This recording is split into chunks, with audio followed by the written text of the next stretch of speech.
monsieur, c'est un plaisir de vous retrouver dans le cadre de cette nouvelle édition de votre télémagazine, Un tour dans le monde. Le nouveau secrétaire général des Nations Unies a prêté serment lundi dernier et il prendra officiellement ses fonctions le 1er janvier 2017. De l'avis de nombreux observateurs, le nouveau secrétaire général des Nations Unies, Antonio Guterres, sera jugé sur sa capacité à tenir tête aux grandes puissances qui l'ont choisi. Cette édition d'un tour dans le monde se veut quelque peu spéciale. En effet, nous vous proposons quelques morceaux choisis des entretiens menés sur des faits marquants de l'année qu'il tire à sa fin d'ici quelques semaines.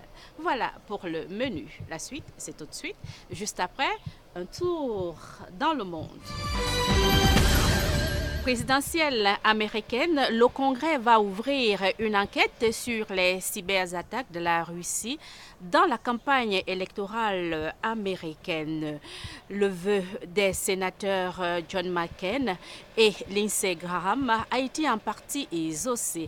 En effet, le Congrès républicain dans sa majorité, a rejeté toute idée d'une commission d'enquête spéciale, toute chose qui aurait donné du poids à l'enquête envisagée. Le monde qui bouge, c'est une mouture de Philippe, Roger et Sama.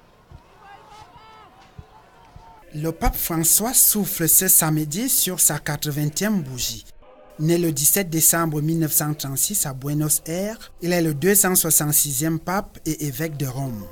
Assis sur le trône de Saint-Pierre depuis mars 2013, il franchit ainsi l'étape d'un pontificat réformateur, autant qui séduit le grand public, mais indispose une frange conservatrice de l'Église catholique. Pour certains observateurs, 80 ans, c'est l'âge de la semi-retraite où les cardinaux passés ce cap ne peuvent plus élire un souverain pontife lors d'un conclave.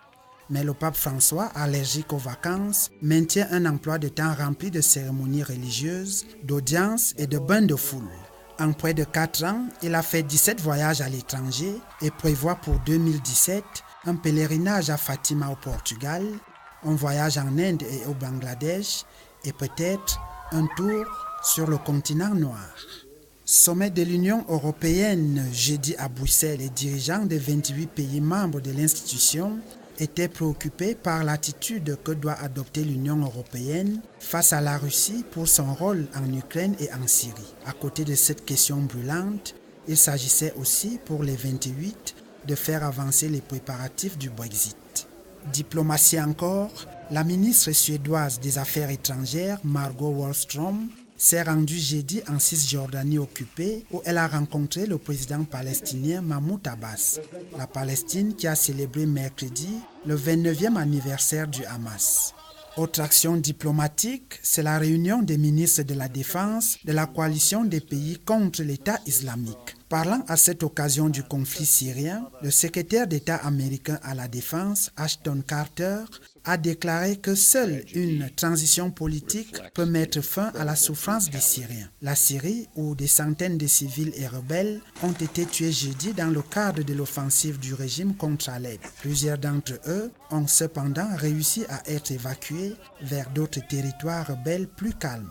Sommet Japon-Russie à Tokyo, le président russe Vladimir Poutine a rencontré hier vendredi dans la capitale nippone le premier ministre Shinzo Abe. Les deux hommes d'État ont reconnu à cette occasion que la conclusion d'un accord de paix entre leurs pays est difficile en raison du différend qui les oppose au sujet des îles Kuriles depuis la fin de la Seconde Guerre mondiale. Pour y parvenir cependant, il mise sur une nouvelle approche axée sur une coopération économique sur ces îles officiellement partie intégrante de la région russe de Sakhalin. Appelées Kuriles par les Russes, elles sont revendiquées par le Japon où elles sont appelées territoires du Nord. Procès de Christine Lagarde en France. Le procureur général a estimé jeudi, lors de son audience à Paris, que les charges propres à fonder une condamnation pénale de la patronne du FMI n'étaient pas réunies. Christine Lagarde est accusée de négligence dans l'affaire Bernard Tapie relative au détournement des fonds publics. Venezuela, les populations en colère mais résignées se sont ruées vers les banques cette semaine pour rendre les billets de 100 bolivars dont le président Nicolás Maduro a annoncé le retrait imminent, dénonçant un complot international contre l'économie du pays. Pour beaucoup de Vénézuéliens, cette opération vient mettre en ruine des semaines d'efforts en rangeant de côté du liquide alors que l'inflation galopante dans le pays exige d'avoir toujours des biais sur soi.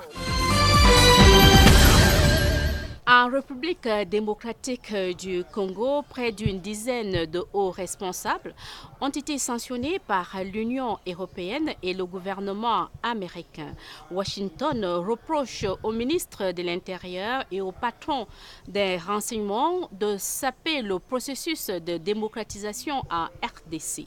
Bruxelles, elle, accuse 7 hauts responsables de l'armée d'avoir participé à une répression violente des manifestations du 19 septembre dernier. En guise de sanction, les avoirs de ces responsables ont été gelés en Occident. L'Afrique qui bouge, c'est une mouture de Daniel Sopo. Le Conseil des droits de l'homme de l'ONU a dénoncé mercredi les violences sexuelles et ethniques qui ravagent le Soudan du Sud et a réclamé le déploiement immédiat d'une force régionale de 4000 hommes dans tout le pays. Toujours au Soudan du Sud, le président Salva Kiir a appelé ce mercredi à la tenue d'un dialogue national ouvert à tous, y compris les opposants en exil, et visant à rétablir la paix 3 ans après le début de la guerre civile. Il a également promis de prendre des mesures sérieuses à l'égard de quiconque tenterait de promouvoir la haine ethnique et refuserait de renoncer à la violence. Le parti du président gambien a demandé mardi dernier à la Cour suprême d'annuler l'élection perdue par Yahya Jammeh au moment même où ses pairs d'Afrique de l'Ouest tentaient en vain pour le moment de le convaincre de céder le pouvoir. Dominique Ongwen, premier membre de la LRA, a répondu de ses actes devant les juges, a plaidé non coupable devant la CPI de 70 accusations de crimes de guerre et crimes contre l'humanité commis dans le nord de l'Ouganda entre 2002 et 2005. Dans la région natale d'Ongwen, dans le nord de l'Ouganda, l'affaire divise encore l'opinion publique. Au moins 6 personnes, pour la plupart des soldats, ont été tuées et plusieurs blessés dans un attentat explosif à un barrage tenu par l'armée somalienne jeudi à Mogadiscio. C'est la seconde explosion à Mogadiscio car un peu plus tôt dans la journée, un kamikaze avait encastré un véhicule piégé dans un bâtiment administratif près du théâtre national au centre de la capitale somalienne. Le flux des migrants remontant d'Afrique subsaharienne vers la Libye via le Niger a été réduit de près de 100% entre mai et novembre, a indiqué mercredi dernier la Commission européenne en saluant la collaboration de Niamey pour retenir le trafic sur cet axe assez emprunté. Après 7 ans de conflit, des dizaines de milliers de déplacés de Boko Haram qui ont tout perdu continuent de vivre dans des camps protégés par l'armée avec la peur de nouvelles attaques sans pouvoir rentrer chez eux. La 4e édition du festival de photographie Addis Fest s'ouvre dans la capitale éthiopienne avec pour objectif de promouvoir les photographes du continent. Plonger son avant-bras dans une boîte pleine de moustiques affamés, un groupe de courageux volontaires a accepté l'expérience pour participer à l'élaboration au Burkina Faso d'un savon anti-moustique qui permettrait de lutter contre le paludisme, un fléau en Afrique. Le Malawi a ouvert jeudi un couloir aérien destiné à tester l'utilisation de drones lors de crises humanitaires ou pour transporter des échantillons de sang pour le dépistage du sida chez les enfants des zones les plus reculées.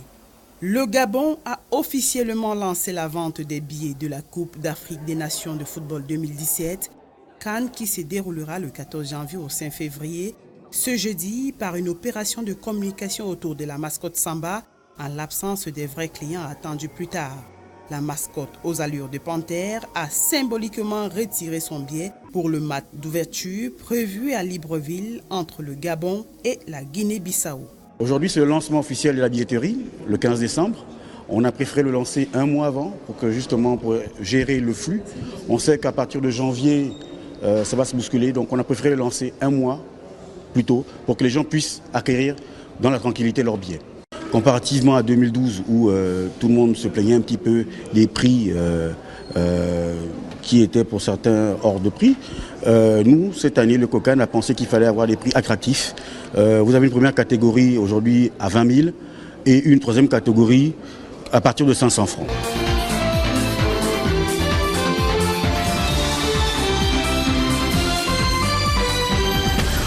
La conférence sur l'Afghanistan tenue récemment à Bruxelles aura permis aux participants de réaffirmer leur soutien au gouvernement afghan.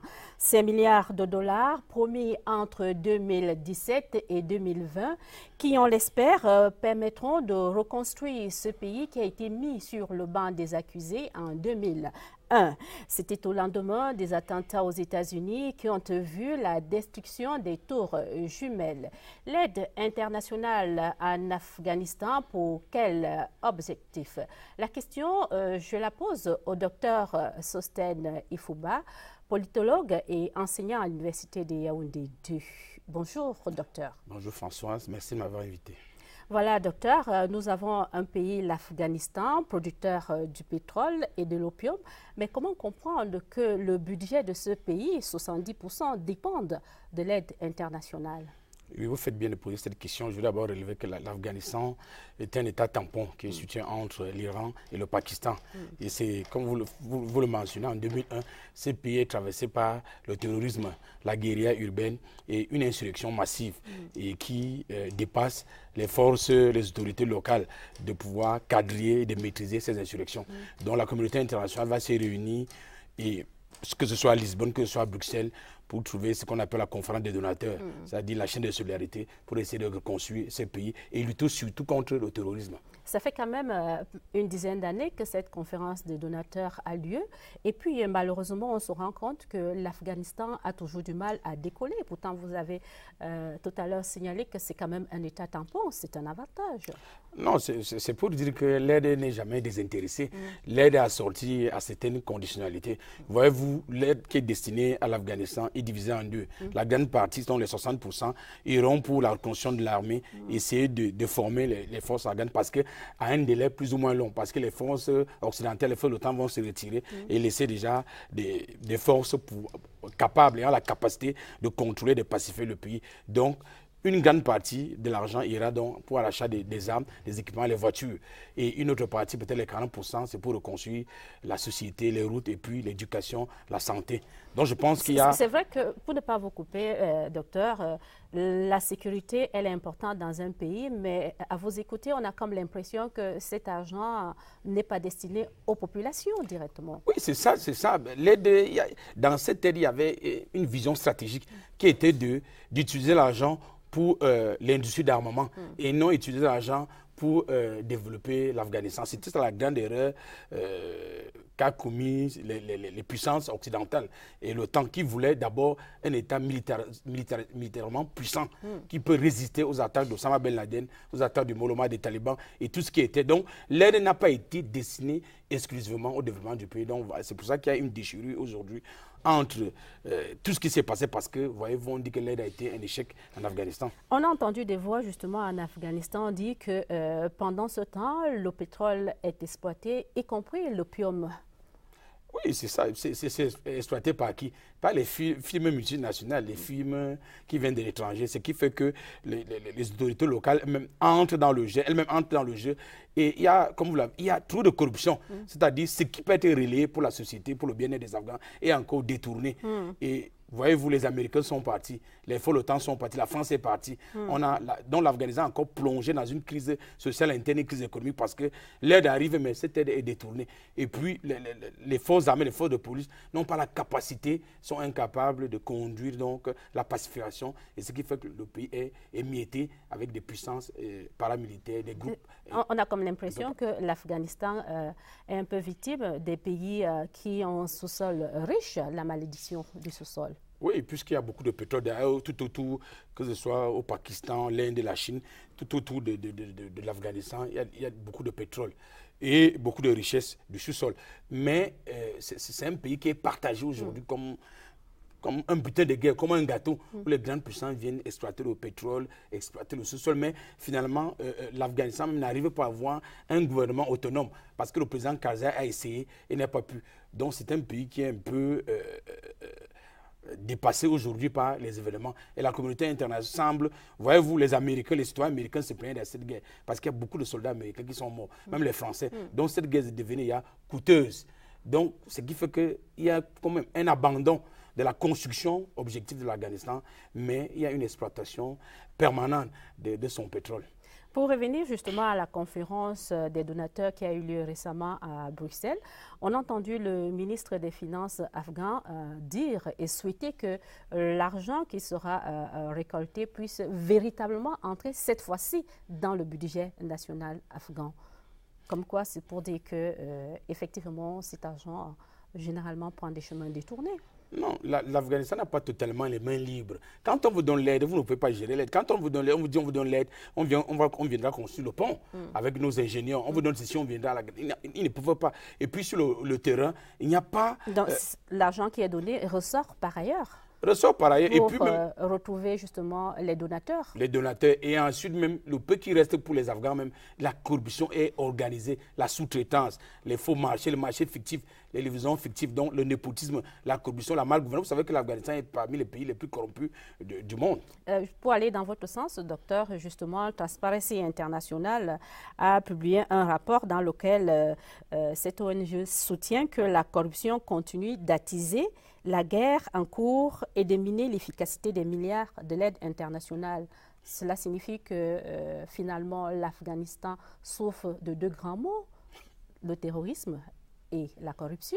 Oui, vous savez que la puissance est développée, mais c'est qu'il y a une vision stratégique, c'est-à-dire diviser plus mieux rien. On émiette une partie et cette partie souffre. Et il y a les groupes, et ces groupes achètent des armes.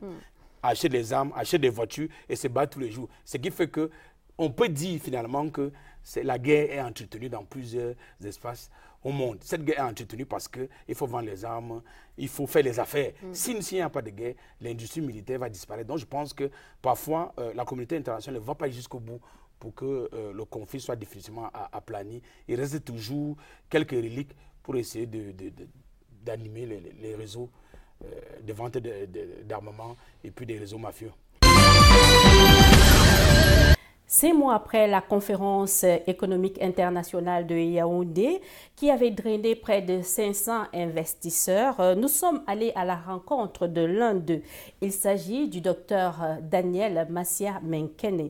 L'équipe d'un tour dans le monde l'a retrouvé dans sa clinique où il officie comme chirurgien urologue et par ailleurs PDG de la clinique de Champagne à Troyes. Bonjour, docteur. Bonjour.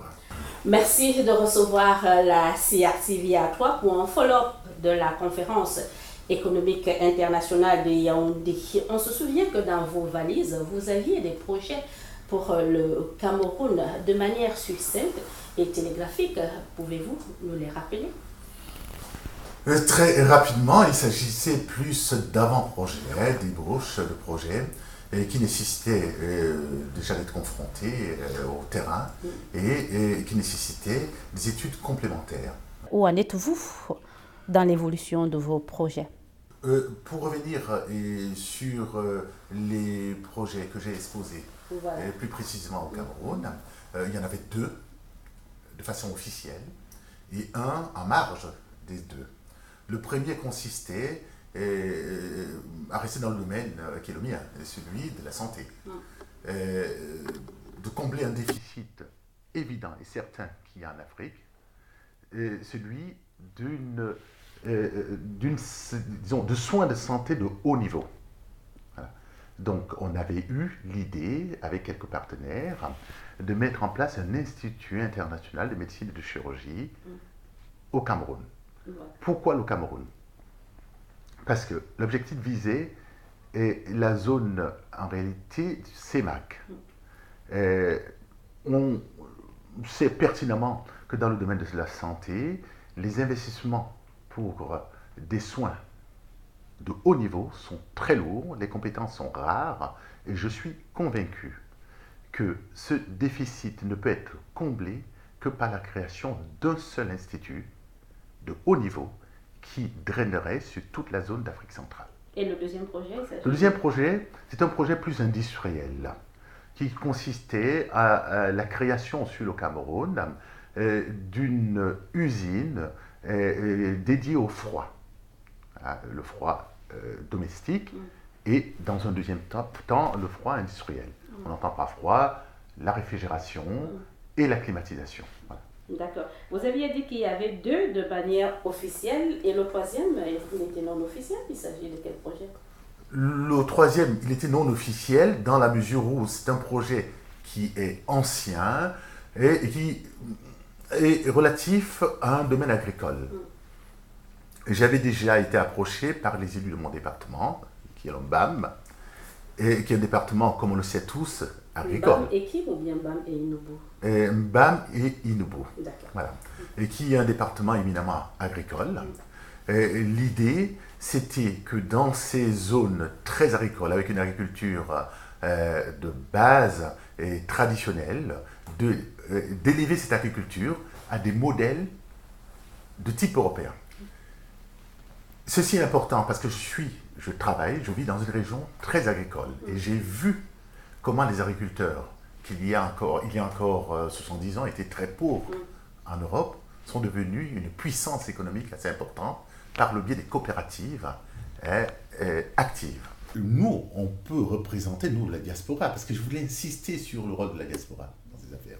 Nous, la diaspora, on peut représenter un pont intéressant entre le monde agricole de chez nous et le monde agricole moderne. Selon l'Organisation internationale du travail, il y a dans le monde 71 millions de jeunes chômeurs et 156 millions de jeunes travailleurs vivant dans la pauvreté. L'emploi pour la jeunesse reste une problématique majeure et un défi constant pour tous les gouvernements. Toute chose qui pourrait justifier que certains États investissent dans la formation de la jeunesse. Le regard de M. Bécard.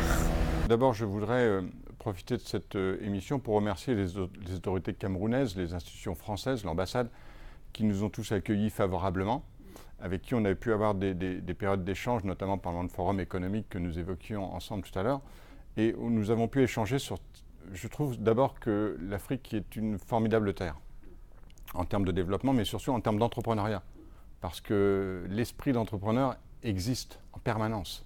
Et en France, on a mis en place des incubateurs. Ça sert à aider les jeunes qui ont des projets, à les structurer et à les accompagner vers la réussite, notamment à lever de l'argent pour créer leur entreprise, etc. Donc à Troyes, il se trouve que j'ai la chance de diriger les deux structures. Je dirige la grande école, mais je dirige aussi la Technopole avec son incubateur. Et je pense que le concept est à transposer au Cameroun pour faire en sorte que des jeunes qui ont un projet, on les aide bien évidemment à monter l'entreprise, mais surtout à en faire une grande entreprise. Parce que j'ai senti que c'était un enjeu important pour le Cameroun que de développer des entreprises de taille importante qui, bien évidemment, pourraient aussi exporter. Donc c'est un petit peu cette mécanique d'accompagnement des projets. Parce que ce qui fait la qualité d'un projet d'entreprise, c'est d'abord l'idée. Ensuite, c'est le porteur de projet. Et après, c'est la structuration. Et on se rend compte à l'usage que très souvent, ceux qui ont les bonnes idées ne sont pas toujours ceux qui savent le mieux structurer. Donc il faut les accompagner. Un tour dans le monde, point final. Merci à vous de l'avoir regardé. Prenons un rendez-vous samedi prochain lorsqu'il sera 12h30 sur la CRTV. Par anticipation, je vous souhaite de passer de très bonnes fêtes de fin d'année 2016. Excellent week-end à tous.